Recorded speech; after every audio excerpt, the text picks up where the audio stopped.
And all right, welcome everyone to Accuracy in America, our special evening edition. You never see us at this time, but we welcome you here tonight. And I have once again my good longtime friend George Rodriguez from San Antonio, Texas. And I thought it would be a good idea to just get a little bit of a Texan opinion about some of the things that are going on in the world here. But actually, I'm going to start off. We're going to talk about immigration. We're going to talk a little bit about the storm that hit Texas and kind of the whole green mentality thing. Go there. I do want to ask you about the kind of the latest thing, which is this whole lifting of the mask mandate by Governor Abbott, as well as basically saying there are not going to be any restrictions on businesses, which and the governor of Mississippi is going to be doing the same thing, which caused our wonderful President Joe Biden, and boy, it pains me to say that this is Neanderthal thinking. So welcome, fellow Neanderthals. What's going on, George? Well, the fact of the matter is that we have to take precautions. And, I remember back in the 80s when we were young kids, when we were teenagers, I guess, I don't know. The AIDS epidemic hit, and everybody was scared to death about the AIDS epidemic, and everybody talked about how you had to be careful. Well, somehow we have skipped that mentality into a panic mode, and not only do we have to be careful, but we have to shut down things. And we moved into this. I think we moved into this mentality where, rather than informing, educating, and keeping people giving them faith in the future, too many, and I'll say it, too many Democrats have been scaring people with doom and gloom and with fear and doubt. And we've reached a point in Texas where we are bringing where the number of cases, we're talking cases, have been going down substantially in the urban areas. The places like Houston, Dallas, and San Antonio, and Austin, which all have well over 1 million people. We've been going down as far as the cases go. They've been going downhill. At the same time, we've got the vaccine out there, and I think at the very, very same time, we've got folks who understand that if they're sick, if they're in danger, they're not going to go out. They're going to be very, very careful. However, the rest of us, 97% of us, needed to get our lives back to normal. So, based on all those considerations, the governor went ahead and acted, and I think a lot of it also came. He went to CPAC, and at CPAC they didn't really they weren't really that thrilled with him as he anticipated they would be. There was some criticism behind the scenes of him not standing up and being more vocal on various issues, and I think that. When he saw that Ron DeSantis was really being applauded and was being lauded for his actions with the COVID in his state, I think he came back and he just said, we got to do the same thing, and we have. And again, he lifted the mandate that said you had to. The problem is that he didn't say you have to. He said you can. You don't have to. You don't have to carry. You don't have to wear the mask anymore. Unfortunately for the Democrats, they want people to tell them what to do, or they want to tell people what to do. And for people to have the freedom of choice as to whether to go out, whether to go eat, whether to go to places that don't have the mask or where masks are not required, apparently that's dangerous to them.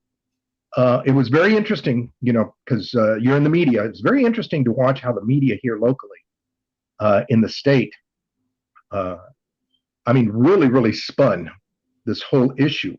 The day after, which was night before last, the day after the announcement by the governor, the local TV stations, local TV news broadcasts, all of them, the CBS, ABC, Univision, all of them, literally could not find one single person that would be positive about the issue of the mask being lifted. Everybody.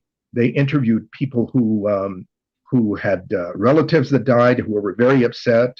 They interviewed doctors who were very, very upset. They interviewed school district superintendents who were very, very upset. I mean, they found anybody and everybody who was negative about the thing.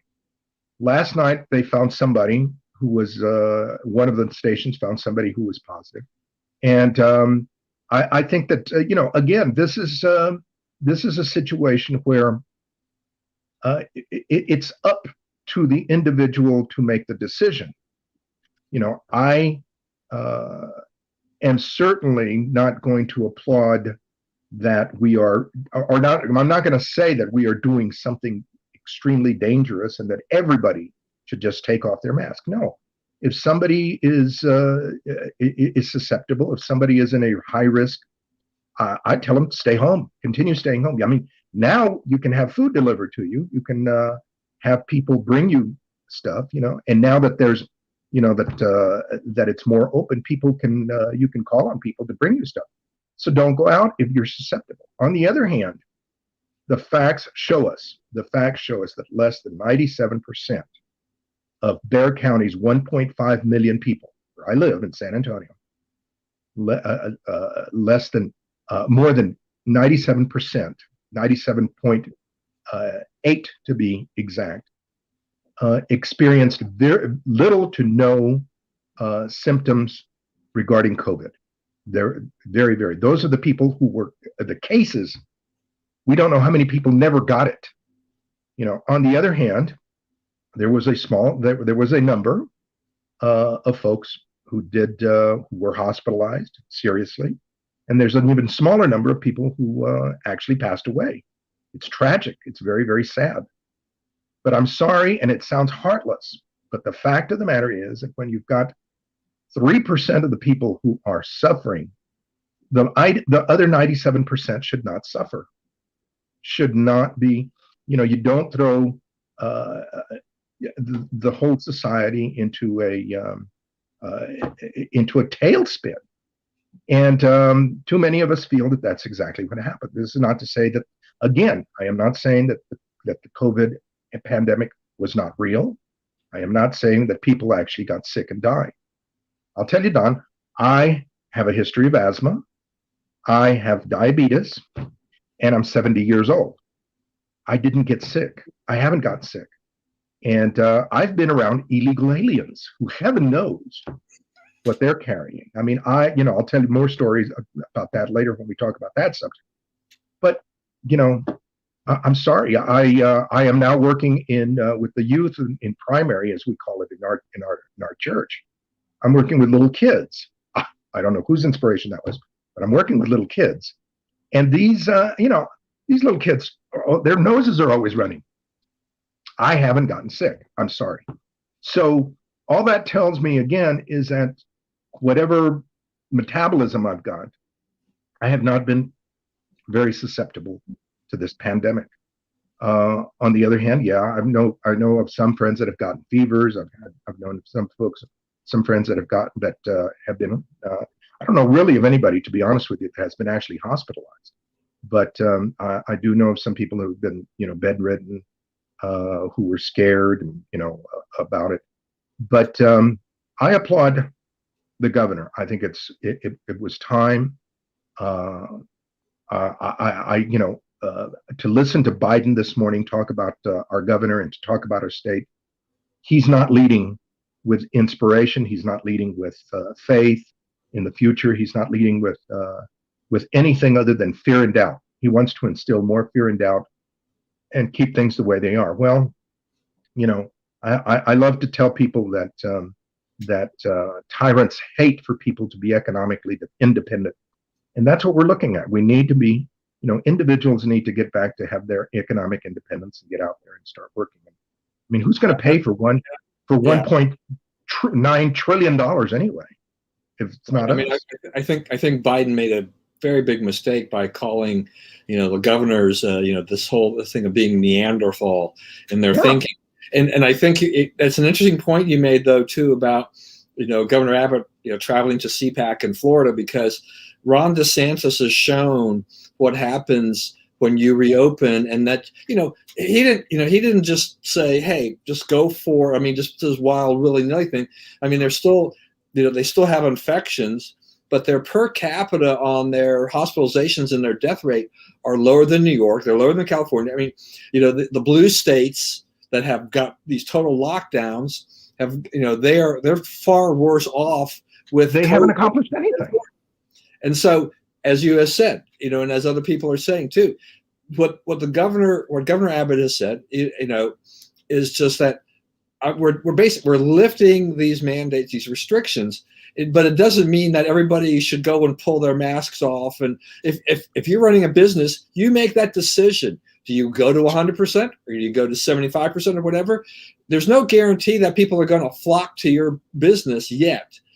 There's probably going to be a little bit of caution. Some people will get more business than others, but just like every other state economy, people have got to be allowed to resume their lives and to be able to have that option of making a living, earning a living, running a business, doing all these things. And I understand. I mean, I think we're both understanding of people who've got underlying conditions. You just mentioned some of your issues. You take the precautions that you think you need to take. But that doesn't, and everybody's going to be different. I mean, I think if they lifted the restrictions here in Maryland, I probably would still wear a mask in certain situations, but I would be more, but I wouldn't wear them in all situations anymore. So, all right. It's all about personal responsibility. Some people, for whatever reason, are just afraid of that. They need to be told that everything is going to be fine. Don, I don't know when everything is going to be safe and fine again. I really don't. I mean, we have a global system. We have a global society now. You can be in Kabul. You can be in Islamabad. You can be in Mexico City in hours, if not minutes, but in hours. And, whatever they've got over there can be here very, very quickly, very, very quickly. So, good or bad, whatever it is, good or bad. Got some great grapes at my grocery store from Peru. They just got here less than 24 hours ago. Fantastic. But on the other hand, we've got to understand that if we're going to have a global society, we're going to have the good and the bad, and either we take care of it accordingly, or we're going to live in panic and fear for the rest of our lives. And I would ask, when is it ever going to be safe for some of these Democrats to let us go back to normal? When is it ever going to be safe enough? Right. All right. So let's go on to second subject here. Then we just had a little discussion before we went live here, which is the power. So Texas, the Southwest. I mean, they got hit by a.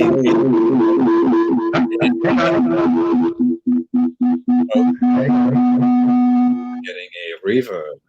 All right. Yeah, I'm switching to the other. Okay. Let's see. Hear me out? Okay, so I'm now going to. That was interesting. Okay. All right, so we're okay, right? Yes. All right. So I was saying, the Texas, large part of the South, got hit by a major snowstorm. This is something that is not a very common occurrence by any stretch of the imagination, right? And so a lot of power was lost. People didn't have food and water. There was lots of panic and lots of things going on there. But you guys survived. Things are getting back to normal, more or less. But there was a lot of fingers being pointed, a lot of different things. We talked a little bit just before we went on about ERCOT, which I think is, what is it, the Electric Reliability Council of Texas or something like that. Heads rolled there and things like that. But and Governor Abbott, took a lot of heat for that. But how do you plan for something like that you just don't expect to see every 30, 40, 50 years? I certainly don't. There was a lot of blame heaped on the wind industry, but this is one of those tricky things that, to be honest, is just that Texas relies to a certain extent on that. But one of the problems is that because the temperatures were so cold, and you mentioned how cold the temperatures were there at your house in San Antonio, that if intake pipes and things like that, the water freezes, that was hurting the coal, the nuclear power plants. I mean, the gas, everything got affected. But the wind turbines froze up, and that became a common point of laughter for a lot of people. But it's an issue there. I hadn't known until this point in time that that Texas was on its own grid, but that's fine. I don't have a problem with that. If they're tapping, if that's what they want to do, that's fine. It was like the perfect storm. It was like the perfect storm. The headache that we continue to have is how the left immediately used this catastrophe. How they immediately used this catastrophe to claim that it is the fault of not having enough green energy, and that it's the fault of folks who depend on gas and oil. And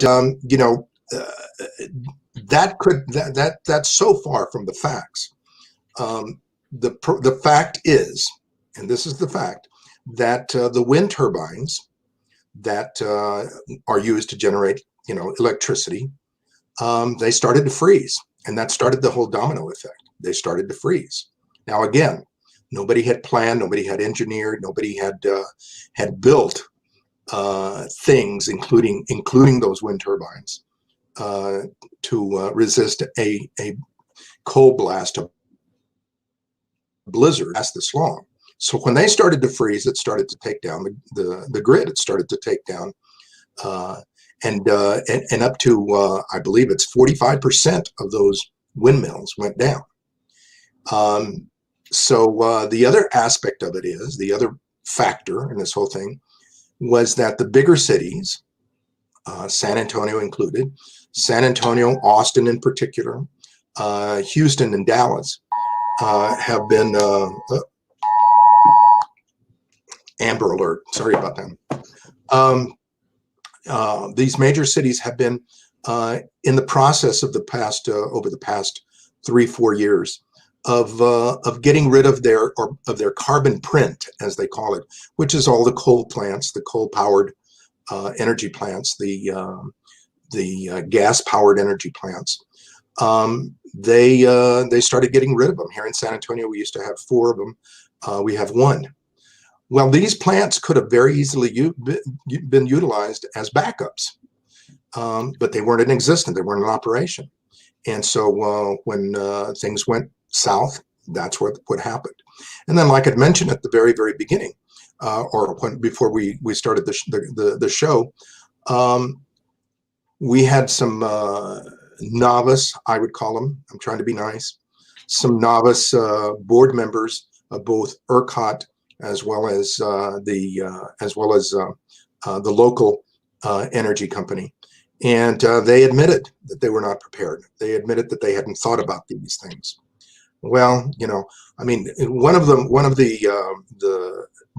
board directors here in San Antonio, she makes almost $500,000 a year.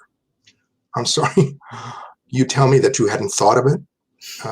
For $500,000 a year, you should be thinking about a lot of stuff. And this catastrophe is no different than when we get hit by a hurricane. We understand that, and it takes you some time to get back together, after a disaster like that. The issue again is that it provoked a conversation by the green people, by the liberals and leftists, that all of this was the fault of fossil fuels. And that's what we really take issue with, because it wasn't. It was far from it. And, Ocasio-Cortez, bless her little heart, came down here to Houston last weekend to host a benefit, to host a fundraiser. She raised something like $100,000, which I'm not sure how much that's going to help people. But she raised some money. That's very, very nice of her. But she came and specifically pushed that whole narrative that this catastrophe was the fault of, number one, climate change, because we are not switching out of fossil fuels. But then secondly, that we depend on fossil fuels. And it's just not true. It's just not true. Yeah, one of the people who took a big hit from this obviously was Senator Cruz for going up to Cancun. And he said it was, he admitted that it was a mistake. But my general take from being inside the beltway about this is just that, look, he's a U.S. senator. I'm trying to think about when we have various places in the country that go through these disasters. They happen. I mean, that is part of the thing, the territory you come with in certain parts, right? But I don't remember really seeing a lot of senators or congressmen in most of the places coming out there and doing a lot of things. They're not part of that conversation normally. This is a state. The state handles it. They deal with the people. So I don't, what were they expecting Ted Cruz to do? So then Cruz has to come back and he has to go and do a PR thing where he's handing out water. It's really kind of ridiculous to me. It's crazy. Well, that's another thing that I took very, very big issue with, was that immediately after the catastrophe, the Democrat politicians were like the ambulance chasing attorneys. They were all running around with cameras following them, distributing water, distributing blankets, et cetera, et cetera. All of them had cameras with them doing that. Beto O'Rourke was out there on the west side of town here in San Antonio. You had other folks, Democrat elected politicians, local elected politicians, also doing likewise and going door to door and checking on people and all this stuff. But they were all doing it with cameras following them. It reminded me of the Pharisees of old, where whenever they paid tithing, they would scream, "I'm paying tithing, I'm paying tithing," on the street corner, so everybody would watch them. If you're going to do good, get out there and do good. But you don't need the cameras to be following you to do it, And I think that it's all very, very hypocritical. I think, again, it's all for political theater. It's certainly not for the sincere serving of a community. Yeah, and as you said, the AOC is one of the leaders of the pack of that. She doesn't. There's not a lot of substance to AOC, but she's very good at at leveraging media, and things like that, social media and everything like that. So there she pops into Texas as if she has any interest, except to make it a political statement, political theater. All right. Let's talk about immigration, because that is now becoming front and center under the Biden administration in a lot of ways. The Biden administration seems to be flailing about on a lot of things right now. We've had about, what is it, six weeks of the Biden administration roughly now, I think. Right. So we haven't seen a whole lot, except they can't seem to get their act together on a lot of issues. And immigration seems to be one that they're really getting a big fat F on. All that criticism of Trump and kids in cages, unaccompanied minors.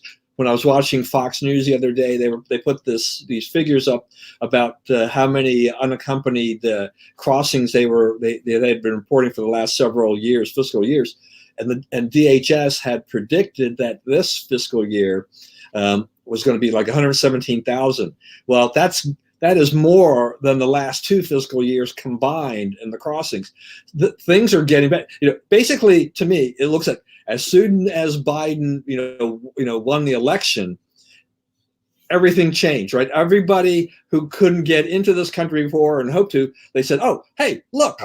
The Democrats are, Joe Biden, he's going to let us in." So all of a sudden we have this mass movement of things and people trying to get there. I know you have watched this very, very closely, and everything. What's going on here? Even Mayorkas, he said there's no crisis on the border. They have a crisis. They basically have, kind of kids in cages, but they don't want to talk about it. It's worse than a crisis. It's an invasion. Let me tell you. Let me begin by stating that my philosophy has always been that you don't reward bad behavior. Whenever you reward or excuse bad behavior, you get more of it. In the same vein, you do not excuse and reward illegal immigration. Under Trump, we finally had a president that was not rewarding illegal immigration. He was turning people back, including children, sending them back, and literally the stream of undocumented folks, the stream of illegal crossings, dropped dramatically, more so than ever in the history of the United States. However, along comes Biden, and he talks that he's going to have an amnesty soon. Well, that's like waving a red flag in front of people. Everybody wants to get over here quickly so that they can partake of the amnesty. The second thing is that he got rid of catch and release. That was the process by which somebody that was declaring asylum had to wait in Mexico before they could cross and come into the United States to wait for their asylum hearing. Well, now that's gone, so they can cross. They declare that they're looking for asylum. They get registered, whatever that means, usually a phony name, phony address. They get registered, and then they get released with the understanding, supposedly, that they are going to show up eventually for a hearing. Well, we've seen where statistics show that well over 95% of the folks that get that enter this way never show up for a hearing, never show up for a hearing. So once again, catch and release, and they're out there. The third factor that's entering into this whole situation are the children. We are turning into the world's orphanage. Children are being utilized by both smugglers as well as unconscionable parents, adults, to enter the United States. They will send the kid in. The kid will get automatically taken care of, placed in the United States, placed in a cage, placed temporarily under custody, and then eventually a nonprofit organization. I call them the poverty industry groups or agents will come in, sponsor a kid, move them someplace, and then start taking care of them, or sign a contract for somebody to foster them. That's a key for disaster, because we found under Obama that some of these kids were being farmed out for sex slavery, to pedophiles, or to people that were just not taking care of them because they were getting paid by the government to take care of them. So every time you take a kid, you sign a contract, the adults sign a contract to foster them, and the people are getting paid. So some of the people would take 2-3 kids and get paid several $1,000s a month to take care of those kids. So again, profit-making poverty program. So given all these things, we've got a torrent of people coming across the border. We've got a torrent of people coming across the border. And at this point, you know, you've got people walking up to the Border Patrol. When I was in the Reagan administration and I was working at the Justice Department, I remember working with the Border Patrol, and people used to run away from the Border Patrol. You know, they'd run and hide. Now they see the Border Patrol, they all run to them, introduce themselves, ask for asylum, and then they've got to be transported. The other aspect of it is, which is so hypocritical and aggravating to me, is to, again, hear Biden this morning upset because we're not wearing masks in Texas, because we're not required to wear masks. Yet every single person that's coming across that border is not wearing a mask. Every single person. Once they get across, some of them do put on little masks, and some, you know, they're handed to by the Border Patrol. So you'll see pictures of some carrying. But virtually, when they come across the border, I'm not seeing anybody with a mask. The other thing is that day before yesterday, in Brownsville, which is right on the border, on the tip of the Texas Mexican border at the Gulf, they started checking people once they entered and were released by the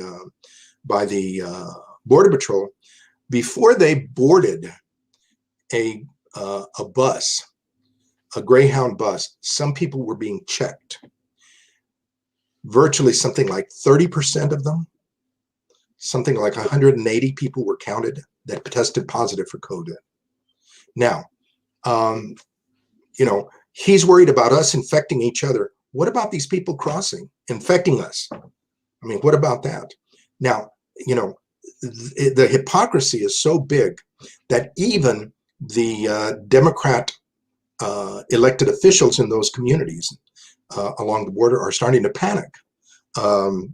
Congressman Cuellar, the Democrat from Laredo, Texas, this morning went on Fox News and told and said that the president was making a big mistake in allowing people to enter the United States without in a non-orderly fashion. Vicente Gonzalez, who is the other congressman down in Brownsville, is in a panic. The guy went on the radio on Univision this morning and practically crying, told people in Spanish, stay on the other side of the border. Do not come across. They're not going to listen to him. These people are dying to get over here because they think that there's going to be an amnesty imminent. And, the way that the Democrats talk about it, they would like to push it through real quick. The other aspect of it is that you've got a lot of the final factors that you've got a lot of nonprofit organizations. Very left-wing organizations, open borders organizations that are helping to promote or encouraging people to cross the border in a hurry to partake of this possible amnesty. And in San Diego, actually in Tijuana, yesterday there was a picture taken of folks wearing "Please Biden, open the border" T-shirts. Where did they get these T-shirts? Who paid for that? And they're wearing these "Please Biden, open the border." If we don't get the picture that this is an orchestrated, a planned effort, I'm not sure what how else we can describe it. I went down to the Greyhound station here in San Antonio yesterday, and I'm telling you, Don, we're in trouble. The Greyhound station was full of people from Central America. Most of them very poor, very uneducated. I spoke to several of them. Many of them, some of them can't even speak Spanish. They speak their Indian dialect. And all of them had a little card or a little note where they were destined to. Some of them were destined to, some Salvadorans to talk to were destined to Prince George's County. Picture that. I didn't tell them about Montgomery County. I told them, Prince George's County is real pretty, so you don't have to worry about it. But some of them are heading in your direction. Some of them are heading for, a lot of them are heading for Chicago. A lot of them, and these folks, my friend, they're uneducated. They have no real technical skills. A lot of them. In my grandparents' days, the people that used to cross the border were usually Mexican young men coming across to work, make some money, and head back. That was in the olden days. That was in the 40s, 50s. These folks that are arriving are mostly women with children. I don't know what we're going to do. I don't know. I have no idea what they're going to work at, who's going to take care of the kids while they're working. I'm not sure what skills they have. A lot of them.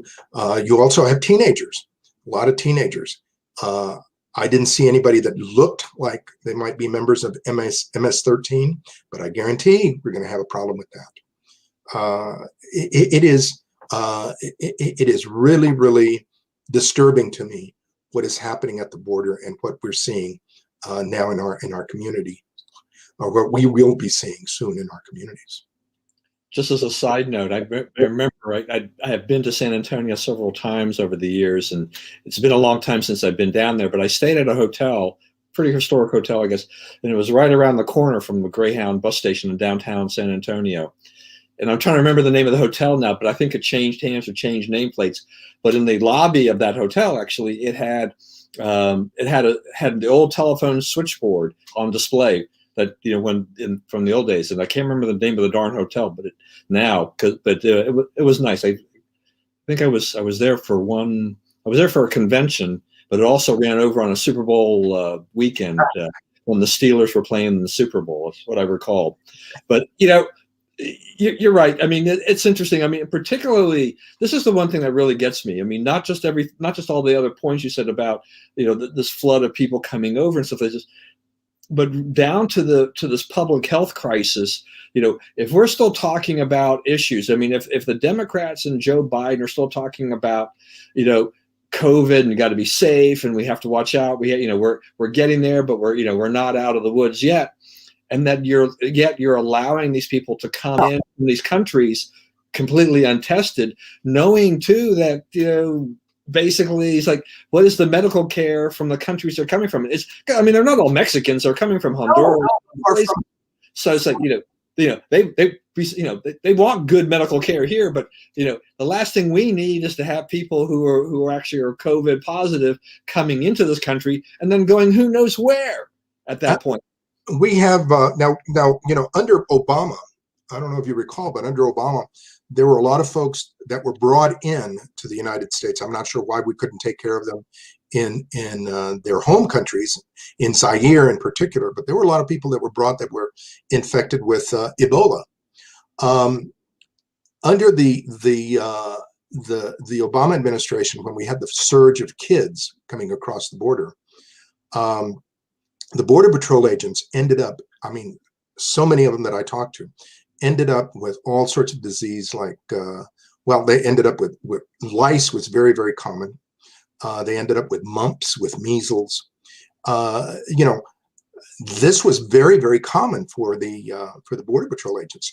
Now, in talking to the Border Patrol, the former Border Patrol chief under Trump, Mark Morgan, who is with FAIR, Federation for American Immigration Reform, and talking to him earlier this week, he was telling me about the number of agents, Border Patrol agents, that have turned up positive for the COVID. They ended up positive for COVID, and luckily, it requires them to leave. They are required to leave for 5-10 days or whatever it is. But the fact of the matter is that they have turned up, positive.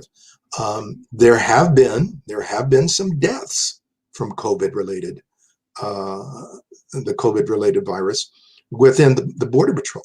So this is far-reaching. The other aspect of it is that since we are not vetting these people, we don't know who they are. The number of criminal aliens that are getting in, we have no idea. We have caught lots of criminal aliens going back or trying to smuggle somebody in. There have been lots of them, pedophiles, people that have been arrested, who have arrest records, people who have been charged with drunk driving and vehicular manslaughter and that kind of stuff. Lots of them that have been caught at the border coming in a second time, or that were trying to smuggle somebody in. However, these fresh people, these new people, who knows? The Biden administration, in my opinion, is listening to these radical folks who want to abolish ICE, who want to abolish the Border Patrol, who want an open border. I think that the poor man is listening to them, and they are the ones that are setting this policy, because I don't see anything. On the contrary, the Border Patrol the Border Patrol has been told to stand down and not arrest people. They just process them, detain them temporarily, and then process them. They've been told not to deport people, because if you catch somebody at the border, particularly a Mexican at the border, you can deport them immediately. Well, they've been told that they can't do that.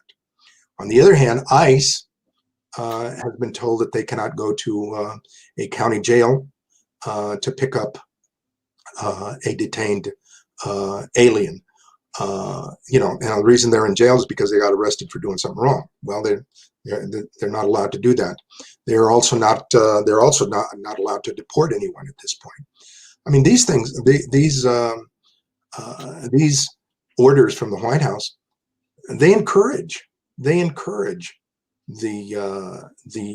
undocumented folks to come across. They encourage the open border, and they put, yes, and I'll say it, they put us in danger.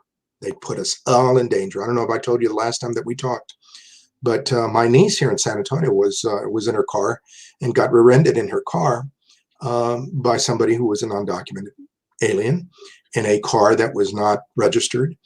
He didn't have a license, and he didn't have you know, what my niece had to, you know, pay for it all, and her insurance rate went up. You know, the consequences are many and subtle, but there are many, and there are a lot of them. Yeah, no, I mean, actually, that story about your niece just, you know, reminds me of something that happened to somebody that we knew several years ago. This goes back, I don't know, 6, 7, 8, 9 years ago, whatever. But this woman was also, she was in a car wreck with a car driven by, you know, an illegal alien, and you know, and this is here in Maryland. That driver fled. Okay, he fled the scene. Never, as far as I know, never was caught. But that basically put the onus on the person, you know, who was the only person who actually had any kind of insurance, you know, and she didn't even have money. I mean, it just created an undue economic burden. You know, she gets a damaged car, all these kinds of issues, medical issues, things like that. Insurance company will cover something, but it's going to cost her in the end. And it's unfortunate. I mean, and we have seen time and time again, we could run through a litany of stories, probably, if we want to, about illegal aliens who've come to this country and they've committed heinous crimes. You know, the Kate Steinle thing, you know, all of these things that have happened, and yet, you know, these left-wing politicians continue to turn a blind eye to that. They don't, you know, they don't want anything to do. This is, well, it's just kind of a minor blip. You know, it's 1 in 100 or 1 in 5. You know, we don't have to worry about that. But you're not checking anybody on the border. You're not getting any criminal background check of people coming to the border, so you don't really know what you've got. You know, so it's absolutely ridiculous as to what's going on here, and we've seen what happens. You know, we've seen what happens in Europe when they did have open borders, like in Germany and things like this. It's like, oh, wait a minute, this is not such a good idea after all. You know, we need to shut that down. I've got a gentleman who is with a reporter who is with InfoWars in Europe, and he comes on my show on a regular basis. And he was reporting last week, in fact, on my show, he was reporting that the incidence of rape, the incident in the street, has just escalated to the point where now France, Germany, and Spain have expressed some deep concerns. Before, they were saying that it was not a problem. Now all of a sudden they are. Denmark has started deporting people, something that they were not doing. England is still wrestling on whether or not to deport, but they have halted. They have halted, since they're not part of the EU anymore. They have halted the open immigration. You know, one thing is for immigrants to come into the United States, and we are all immigrants, okay? Even the Indians, even the Native Americans came from someplace else. You know, everyone's an immigrant. However, you come to this country, and you should assimilate. You know, you should live the laws of the society that you're in. And if you entered by breaking the law, well then, you know, that's not a very good start. That's not a very good start. One of my favorite scenes in the movies is watching the little kid, little Vito Corleone, trying to, you know, landing at Ellis Island and being checked, and then finding out that he had TB and he had to wait. Released into New York. That's how it used to be, orderly and you know, succinct. That's far from happening right now at our border, at our southern border. Far from happening. I was talking to Sheriff Chuck Jenkins from Frederick County. Yeah. He's become a real good friend, and the sheriff was telling me about how the border has moved to Frederick County. He's been involved in several arrests for folks trafficking in cocaine, folks trafficking in pornography, for folks trafficking in kids. And, not only that, but smuggling, just general smuggling of people. Apparently people are picked up someplace in PG County and then taken. They go either up 95 or around 95 up to into in towards Philadelphia. I mean towards Pittsburgh, and so they are seeing folks hiding in these smaller communities who are who just crossed the border, and we have to wake up. We have to do something, because this situation that we've got with illegal immigration, it's hurting our country. It's hurting our country tremendously. All right. I think we will leave it there. That's a good statement to leave it on. I appreciate your time, George. That was a lot of good information, a lot of fun talking with you again. As the situation develops, let's do this again. Yeah, to keep. This is not going to go away. Not going to go away. Yeah, they're right. The immigration problem is not going to go away. It's only going to get worse, I think, under the Biden administration, based on what we've seen in just the first 6 weeks. So once again, thank you for taking the time to spend with me tonight, and hopefully your power will stay on the rest of the night. I sure All right. Well, thank everybody that's tuned in off and on tonight, and we'll do this again sometime. Thanks a lot, George, and we will end the broadcast.